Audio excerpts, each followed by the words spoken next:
Long before the coming of Christ, there were men and women whose lives were forever recorded in the pages of Scripture.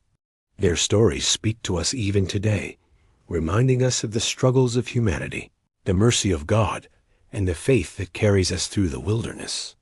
Among these ancient stories is that of Hagar, a woman often overlooked, yet chosen by God to carry a message of his compassion. This is her story, the story of Hagar.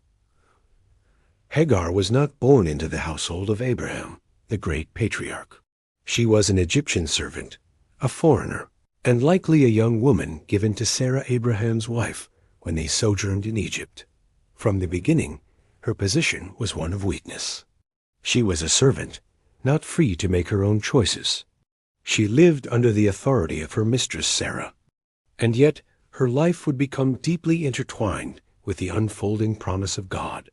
Years before, God had called Abraham to leave his homeland and promised him descendants as numerous as the stars. But time passed. Abraham grew older. Sarah grew older. And still, there was no child. The promise seemed impossible. Sarah's womb remained empty, and hope began to fade. In her desperation, Sarah made a decision that would change everything. She turned to human solutions instead of trusting God's timing. In the culture of the time, it was not uncommon for a barren wife to give her servant to her husband as a concubine, so that the servant could bear a child on her behalf. And so Sarah brought Hagar to Abraham, saying, "Go in to my servant. It may be that I shall obtain children by her." Abraham agreed, and Hagar, with no choice in the matter, became part of a plan she did not choose. Soon after, Hagar conceived, and for the first time she felt a sense of honor. She was carrying the child of Abraham, the patriarch chosen by God himself. But as her belly grew, so did her pride. She looked down on Sarah, who remained barren. The house was filled with tension. Sarah felt despised, humiliated, and jealous. She turned to Abraham, demanding that he deal with the situation. Abraham, unwilling to confront the conflict, gave Sarah permission to do as she pleased. Sarah treated Hagar harshly, so harshly that Hagar could no longer endure it. Pregnant and alone, she fled into the wilderness. Imagine her despair. A young Egyptian woman, far from her homeland, carrying a child not of her choosing, wandering through the desert with no protection, no food, and no hope. In the eyes of the world, she was insignificant, forgotten, disposable. But in the eyes of God, she was seen.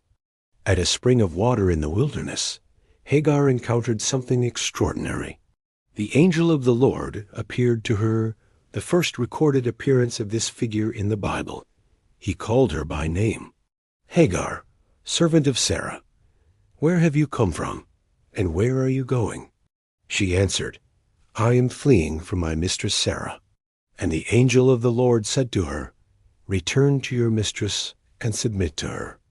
It was not the answer she expected, but with that command came a promise.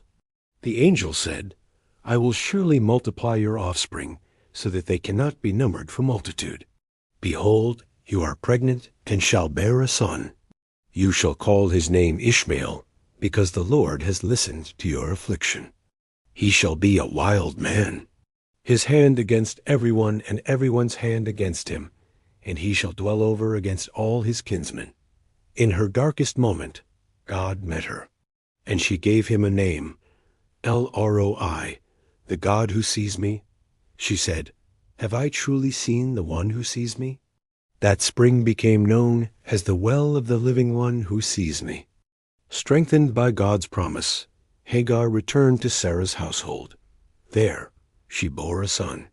Abraham named him Ishmael, just as the angel had commanded. For a time, peace was restored. Ishmael grew in Abraham's house, loved by his father, destined for greatness. But this was not the end of Hagar's trials. Years later, when Abraham was 100 years old, God fulfilled his promise. Sarah gave birth to a son, Isaac. The impossible had happened. The child of promise had arrived. But with Isaac's birth came new conflict. As the boy grew, tension between Sarah and Hagar returned.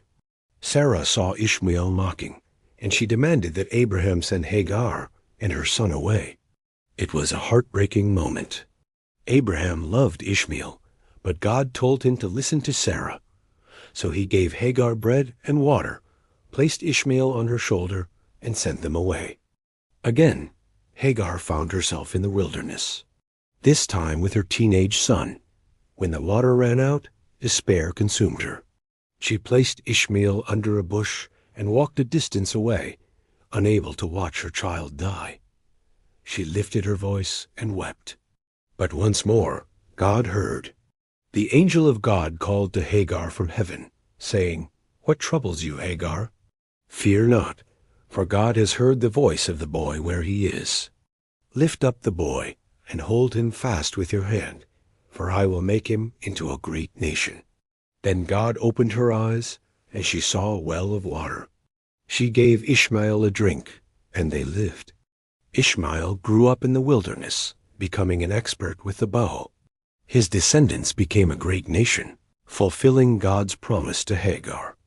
Though not the child of the covenant, Ishmael was still blessed, and his story continues through generations even today. Hagar's life was not easy. She was a servant, a foreigner, a woman without power. Twice she was cast into the wilderness. Twice she faced despair. And twice, God met her with compassion and promise. Her story reminds us of a profound truth. God sees the unseen.